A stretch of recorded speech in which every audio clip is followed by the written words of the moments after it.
We'd been married several months. After about a year, little Billy Paul come on the scene. Oh, she almost died. And how I walked up and down the floor when the little fellow was being born, and just as soon as he was born, I heard him cry, and I screamed. I said, "Thank you, Lord. It's a boy, and his name shall be called Billy Paul." Many of you know my son, Billy Paul. His mother died when he was just a little baby. And I packed him around, and nighttime we couldn't afford enough coal to keep fire, so I'd have put his bottle under my shoulders like this and keep it warm for him at nighttime. When he'd wake up crying for his mother, I'd put the bottle in his mouth. And she asked me when she was dying, always stick with Billy. We've been real chums. And so everywhere I go, I take Billy, and he's stuck with me. Well, I could take this opportunity to greet you. I don't get this opportunity much anymore. As you get a little older, you can't do the things that you used to do. You want to and in your heart, but one thing I want you to know, that I love you and I pray for you daily. And I know that you pray for me, because that's why I'm here today. Truly, we're a blessed people.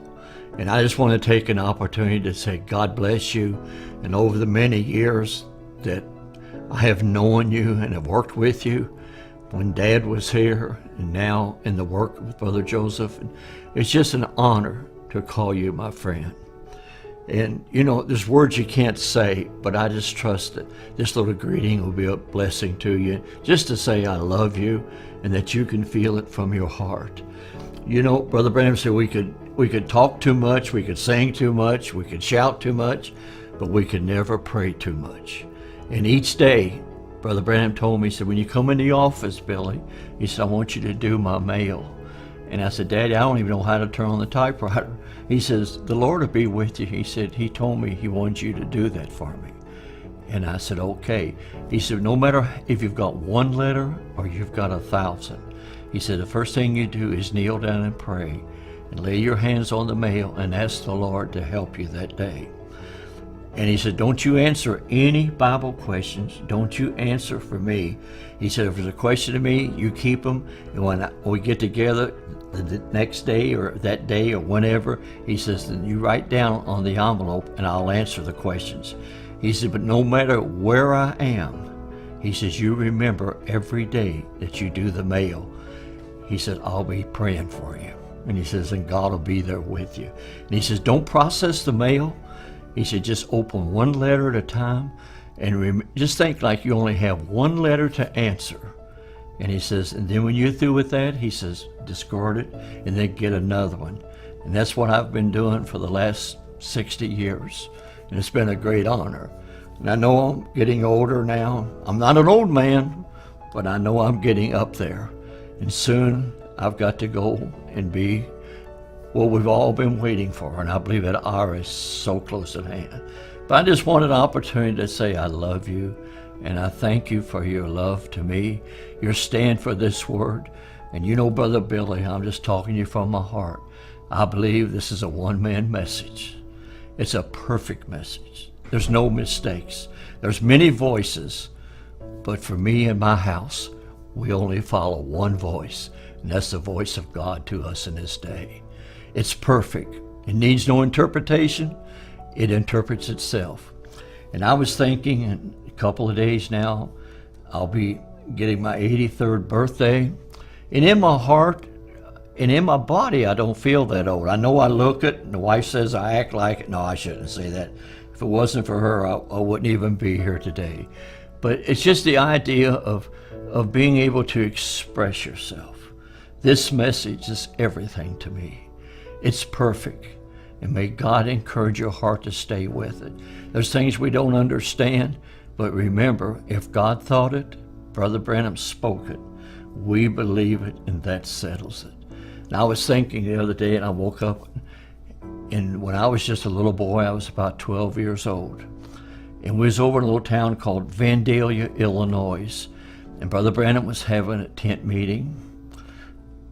And we stayed in a little cheap hotel. And I say that to go with my testimony here. And I know you've probably heard me give this testimony, but maybe just one more time I want to share it with you because it's one of the greatest experiences of my life.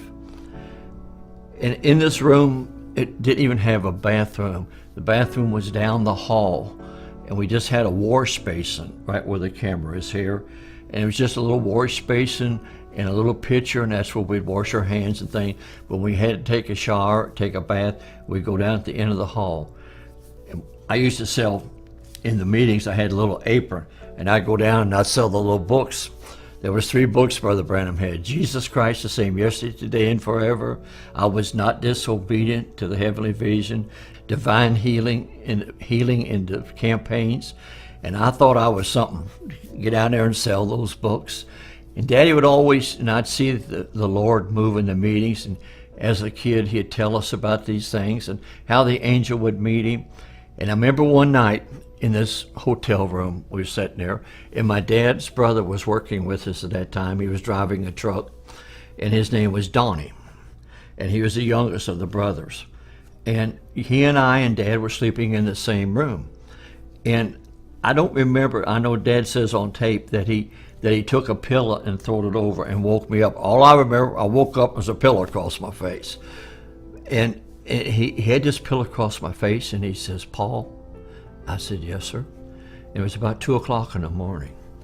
And he says, "You know the angel that Daddy talks about?" I said, "Yes, sir." And he said he visited me tonight and was telling me some things and about the meetings and how to conduct the meetings and what was going to happen. And I said, "Yes, sir." And he still had the pillow across my face. And he says, and I asked him, "Could I wake you up? And could I wake up my brother Donnie?"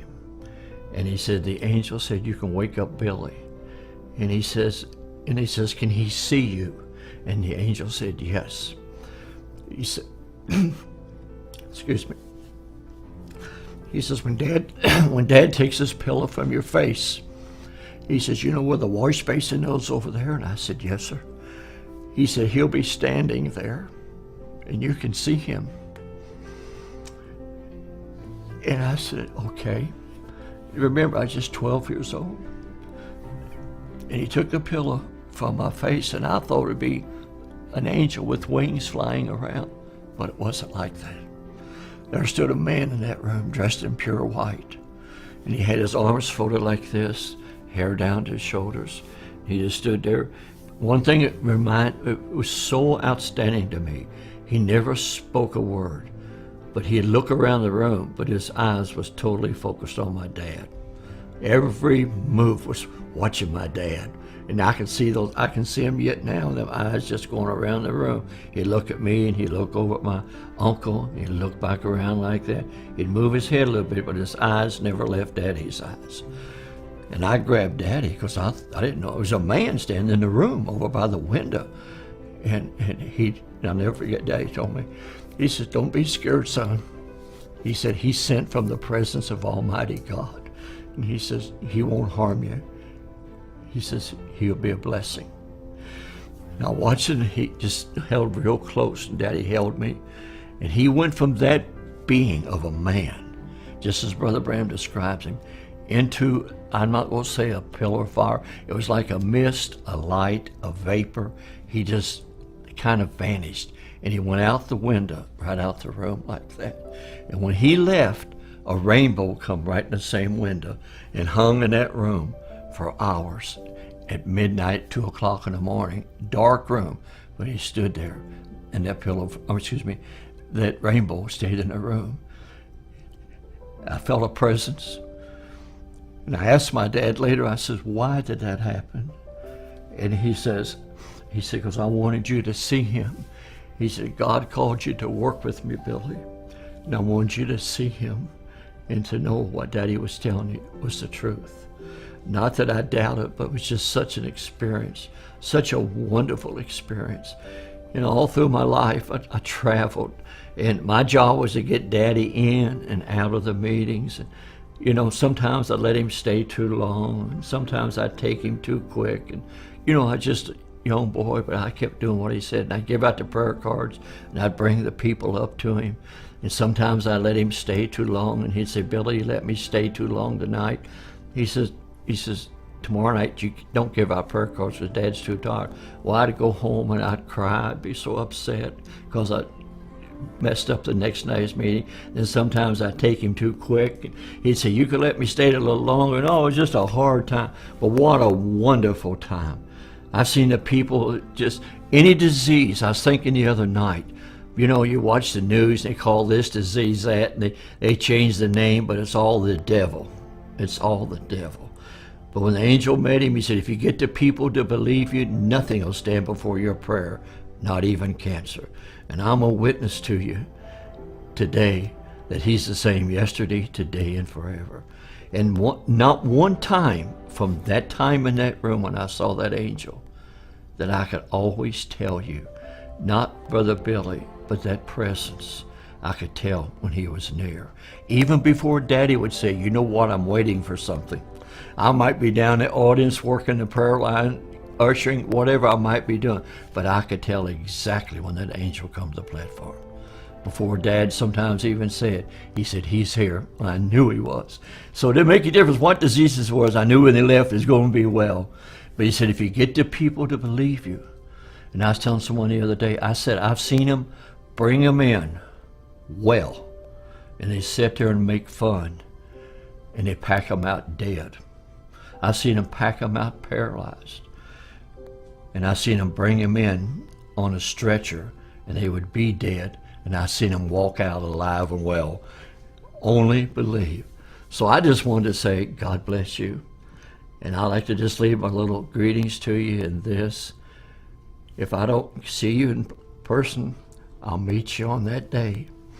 And I had the privilege when he was here to have the interviews for him, to set him up. I don't know how it's going to be over there. I just know I'm going to be there by his grace. And I said, God bless me above any man. First of all, he let me be his son. He chose me. And then he let me be a son of a prophet, and to be a brother of a prophet, and to have worked with both of the prophets in my lifetime. Truly, I've been a blessed man. All we have to do is push play and obey.